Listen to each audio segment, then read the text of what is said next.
మా నాన్న చాలా పేదవాడు, చాలా కష్టపడేవాడు. డబ్బుల కోసం అడ్డమైన పనులన్నీ చేస్తాడు.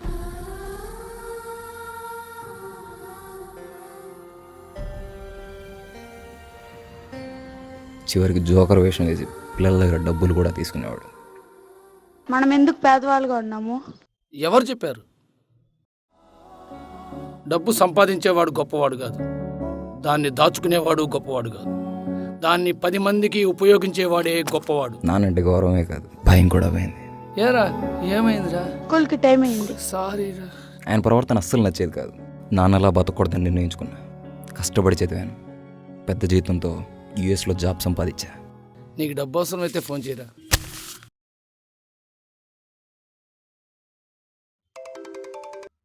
హలో రాజేష్, ఈ పండక్కైనా వస్తావా? ఇప్పుడు నేను బిజీగా ఉన్నా, ఫోన్ పెట్టే.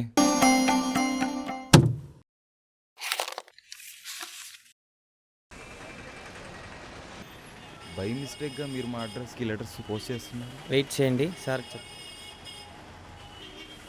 నువ్వు శ్రీనివాసరావు గారి అబ్బాయా? మీ నాన్న చాలా గొప్పోడయ్యా.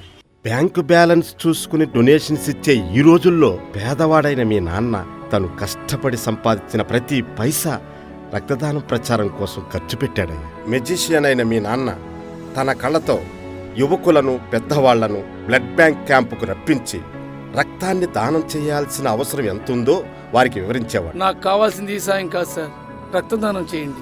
బ్లడ్ డొనేషన్ చేసి ఓ ప్రాణాన్ని నిలబెట్టండి సార్. ప్రతి మనిషి 100 మందికి సహాయం చేసే శక్తి లేకపోవచ్చు, కానీ రక్తదానం ద్వారా ప్రతి మనిషి ఒక ప్రాణాన్ని నిలబెట్టొచ్చు అనే ప్రచార సూత్రాన్ని ప్రజల్లోకి తీసుకెళ్లాడు మీ నాన్న. మీ నాన్న ప్రచారంతో యువకులు, పెద్దలు ఇన్స్పైర్ అయ్యి స్వచ్ఛందంగా రక్తదానం చేయడానికి ముందుకొచ్చేవారు.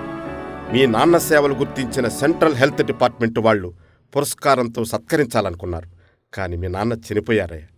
ఒక్క నిమిషం ఉండు బాబు. ఇప్పుడు నేను బిజీగా ఉన్నా, ఫోన్ పెట్టే. బాబు ఇలారా.